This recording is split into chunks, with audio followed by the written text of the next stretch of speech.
Sa video na ito ay pag-uusapan po natin ang kakaibang mungkahi or sinabi ni Ginoong Michael Saylor. Siya po ang chairman ng MicroStrategy, kung saan ay isa po siyang sikat na personalidad dito sa mundo ng cryptocurrency. Ngayon ay ano nga ba ang kanyang sinabi? Kaya yan, ayon po sa kanya ay sunugin daw po natin or sirain natin ang ating mga Bitcoin keys pagkatapos po ng ating kamatayan. Ayan, medyo controversial po ito. Pero ayon po sa kanya ay ito raw ay may layuning palakasin ang decentralization at magdala ng benepisyo sa lahat ng mga natitirang Bitcoin holders. Kaya yan, ang tindi po niyan. Sunugin daw po natin ulit yung ating Bitcoin keys. Yan, pagkatapos po ng ating kamatayan. Yan, paano po natin mapaghahandaan yan? Paano kung pagbiglaan yung ating naging kamatayan? Yan, kasi yung pag dumating yung kamatayan ay hindi natin masasabi yan kung kailan, unless na yan talagang meron tayong sakit na talagang malubhang sakit at alam po natin na nalalapit na yung ating kamatayan. Ay ayan, pwede po nating sunugin or sirain yung ating Bitcoin keys. Pero syempre, meron din mga kamatayan na biglaan at hindi po natin mapipredict or masasabi kung kailan. Kaya ayan, yan po ang siyang ating pag-uusapan sa video na ito. Pero bago po tayo magpatuloy, ay nais ko lamang po munang bigyang linaw ang aking disclaimer kung saan ang nilalaman po ng video na ito ay hindi po ito isang financial advice. For education and information purposes lamang po ang layunin nito. At ayan, umpisaan yan po si Ginoong Michael Saylor. Ayan, siya po yung nagsabi na sunugin daw natin or sirain natin ang ating Bitcoin keys bago tayo mamatay. Ayan, para walang makinabang na iba rito. Ayan, pwede naman po nating ipamana. Bakit hindi po natin ito ipamana? Kasi single po kasi itong si Ginoong Michael Saylor.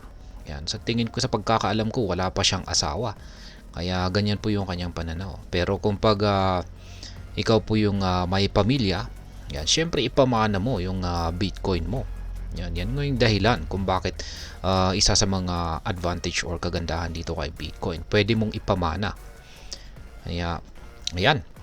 Ngayon ay ano nga ba ang sinabi ni Ginoong Michael Saylor tungkol sa Bitcoin keys at saka decentralization?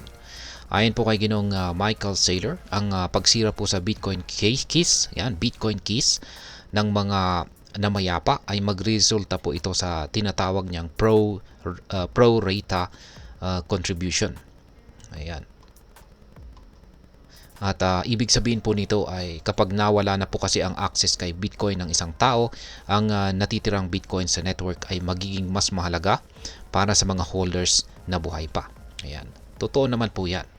Parang nasunog na rin kung pag nangyari yan. Kung pag sinira po nila yung Bitcoin keys yan, ng isang tao, parang sinunog na rin po niya yung kanyang Bitcoin holdings. Kaya tataas po yung halaga ng natitirang Bitcoin. Kaya sa kanyang panayam po sa Fox Business, Charles Payne, sinabi po niya ang mga aktual na salitang, "When you die, take the Bitcoin with you." Ayan, ulitin po natin. When you die, take the Bitcoin with you. Yan, ayon po sa kanya, si Bitcoin ay hindi lamang isang currency, kundi isa po itong protocol para sa prosperity at pag-asenso. Kaya naman ang kanyang mungkahin dito ay nakatuon po sa long-term value at saka decentralization ng Bitcoin ecosystem. Ayan, nasa sa inyo po yan. Baka ganyan po yung gagawin ni Ginoong Michael Saylor.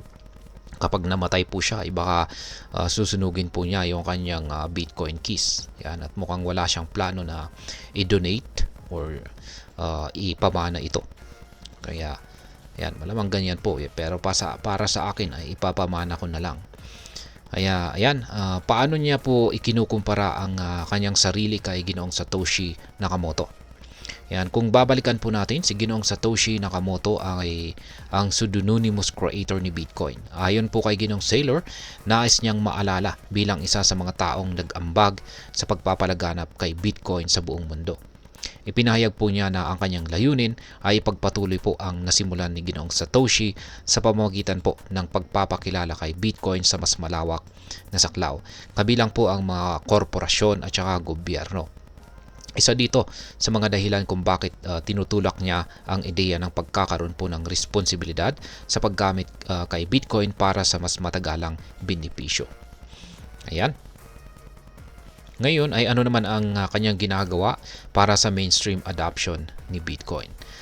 Yan, isa po sa mga kilalang ginagawa ngayon ni Ginoong Michael Saylor ay ang paghimok, yan, or pag-attract sa mga sikat na personalidad at malalaking kumpanya na tanggapin si Bitcoin.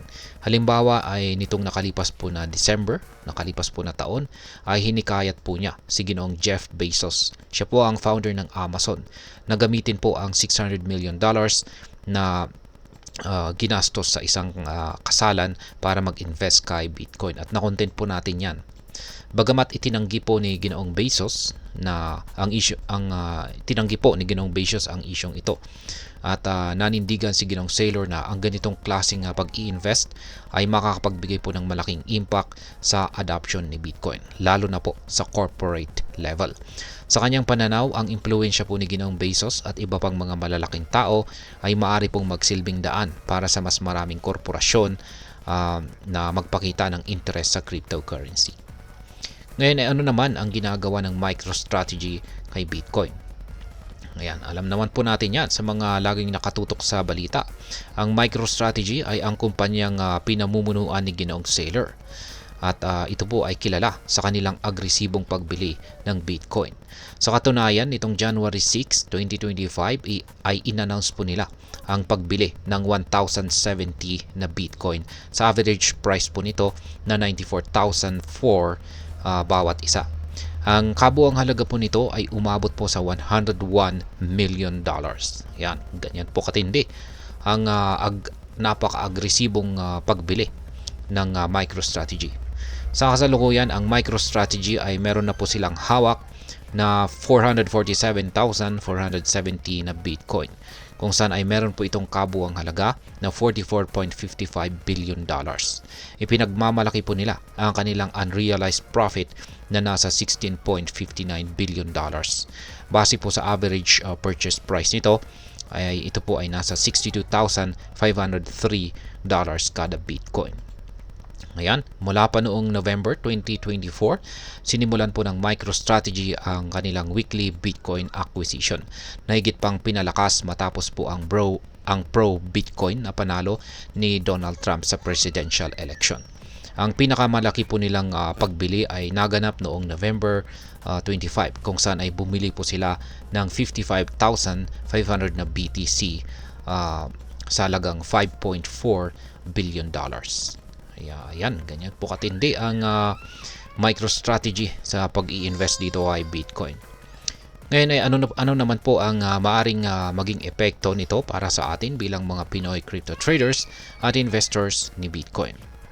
Yan, ang ideya po ni Ginoong Saylor na sunugin ang Bitcoin keys pagkatapos po ng kamatayan ay maaring magdulot po ito ng mahalagang punto para pag-isipan natin.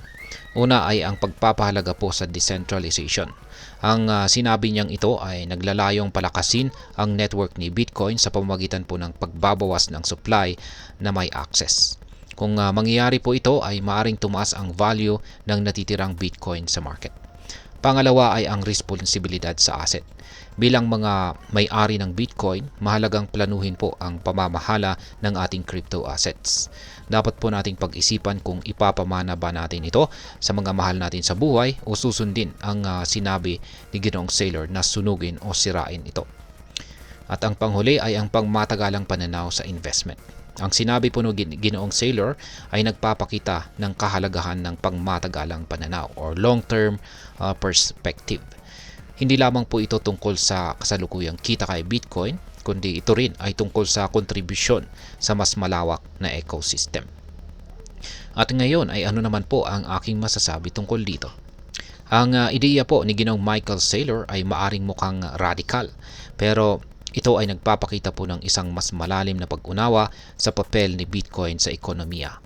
Para sa mga Pinoy crypto enthusiast, ito po ay paalala na hindi lamang po tayo dapat nakatuon sa ating pansariling kita, kundi dapat na rin po nating isaalang-alang ang epekto ng ating mga desisyon sa community ni Bitcoin. Ang pinakamahalagang aral po dito ay ang pagiging responsable at maalam na investor. Huwag po tayong basta-basta susunod sa mga mungkahi o sinabi ng iba nang hindi po natin nauunawaan ang kabuuang epekto nito. At ayan, hanggang dito na lamang po tayo sa video na ito mga ka-crypto. Sana po ay inyong nagustuhan ang aking paliwanag sa video na ito. Kung inyo po itong nagustuhan, pakiclick lamang po ang like button nito. Marami pong salamat sa panonood. Ingat po tayo lagi at God bless po sa ating lahat.